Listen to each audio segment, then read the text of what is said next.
And as he supports me, I also support him. Together with my children. There is nothing else. He's the head of our family. And I don't know what anybody has a problem, a husband moving with his wife. For Jehovah God says they shall become one flesh. And they will be with each other, and they will be naked, and they will not feel ashamed. So what is the problem with me and my husband? There is nothing wrong with my husband being with me and I being with my husband. That is the divine law. Amen.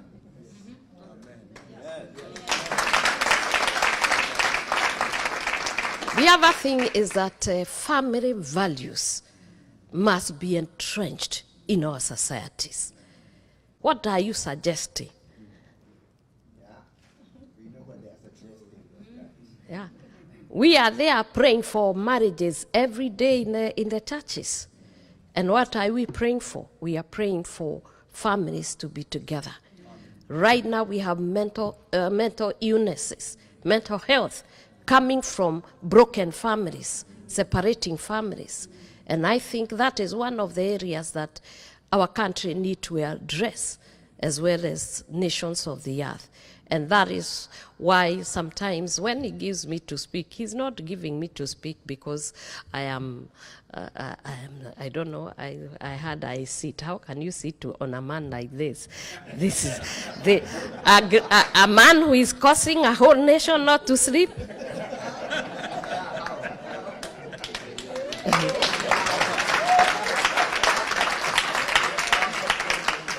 A man where the president, the deputy, the members of parliament, they hardly say anything else.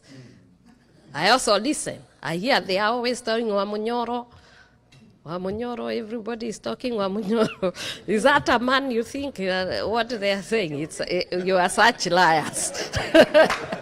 And I will not stop loving my husband. I will not stop supporting my husband. I will support him. The other thing is, I will not stop praying for him. I will be a pillar for him. I believe in his vision. I believe in his dreams. And I support that he talks the truth. Because I'm a preacher of the truth. Because the Jesus we preach is the way, the truth, and the life. And actually, I support when he speaks the truth. I sit there clapping, speak it. I wish there was a way like we do in the church, and I tell my husband, preach it. Continue injecting the truth. And the moment you do it, and we can be able to transform our country. Tell them it is wrong to kill the children. Tell them it is wrong to lie. Tell them it is wrong to give false witness. It is wrong to abduct the children. And that is why they don't want me to speak, because they know the church is listening. And the church will listen, and the church this time has stood, and we are standing, and we are going to be firm, and we will stand and continue to speak, because that is our work.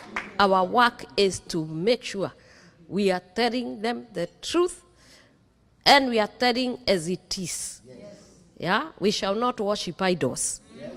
We shall not have LGBTQ. No. Yeah, that we voted for it. It is wrong. The Bible says it is man and a woman, male and female, and they will have families. How do we go telling people that we are comfortable with a man marrying a man? What do they produce? Or a woman with another woman, what do they produce? Anything that does not produce is not legal, really, because we are supposed to multiply, we are supposed to increase, we are supposed to prevail and to have dominion. And therefore, those are the things that I speak, and I think that is what is lacking many. But I'm a preacher. I am a woman of God ordained, and I don't care what they say. Amen. They told Jesus he was operating the Beelzebub. And Jesus asked us, if they have persecuted me, if they have betrayed me, how much more you? But what we need to do is to pray. Pray for the nation, pray for America, pray for every nation so that God can take preeminence. Thank you very much. God bless you.